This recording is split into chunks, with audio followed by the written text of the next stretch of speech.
Winning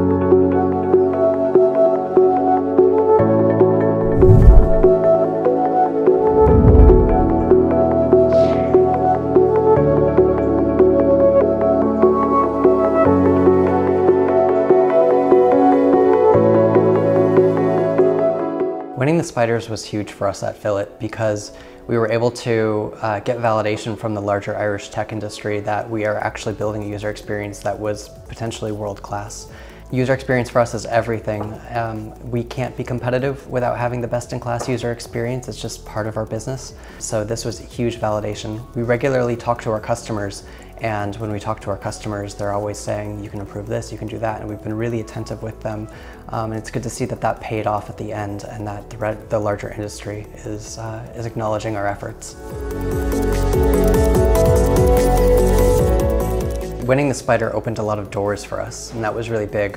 We were able to have conversations that we weren't able to have before, and we actually had a bit more clout within the industry. Some of our customers were skeptical about using the product, but even just seeing a little spider logo on the site made them reassured that we had a user experience that they could trust. I think it's really important to enter the Spider Awards if you're confident with your product. There's a lot of people in the industry who are there who can give you advice or can give you valuable feedback, and it's really important to celebrate your accomplishments alongside other businesses. Since winning the awards, we took it as a bit of a torch to carry. We've been really proud of our user experience over the last year, and with every marketing campaign that we did, and even with every outreach effort or new feature that we designed on the site, we had to think, what is the best possible user experience for this? So it wasn't necessarily an opportunity to gloat, it was an opportunity to challenge ourselves so that we can continue to build that best user experience. And that involves listening a lot to our customers. We doubled down and we listened a lot more intently this year. We actually simplified a lot of the processes. We've added some features that our customers were talking about and asking about, and all of these things came from kind of the inspiration, came from the challenge of, can we keep that top spot? My advice for this year's applicants is to focus on how the finesse of your campaign or your product impacted your customers. At the end of the day, that's the most important thing, is how are you actually making impact on the industry? How are you making impact on customers? And talk about that.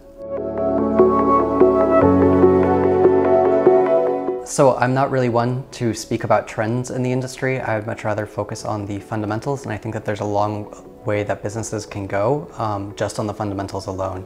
And those fundamentals usually start with listening to your customers, being empathetic, thinking about what their needs are, their emotional needs, their material needs, what they're using your platform or your product for, and starting there. Build user stories from there, and then build a best-in-class user journey from that process. But really make it about the user. Don't make it about whatever design aesthetic that you're trying to put forward, or don't make it about whatever functionality that you have that you want to push on your users.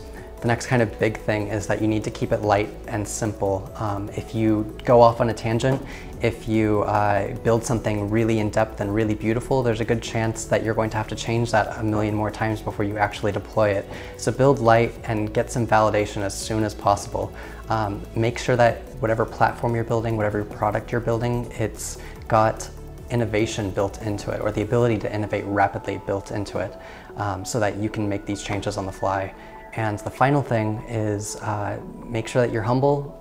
Don't put forward an experience that you think is the best, because at the end of the day, your customers might have a completely different route to take, or they might have completely different needs that need addressing.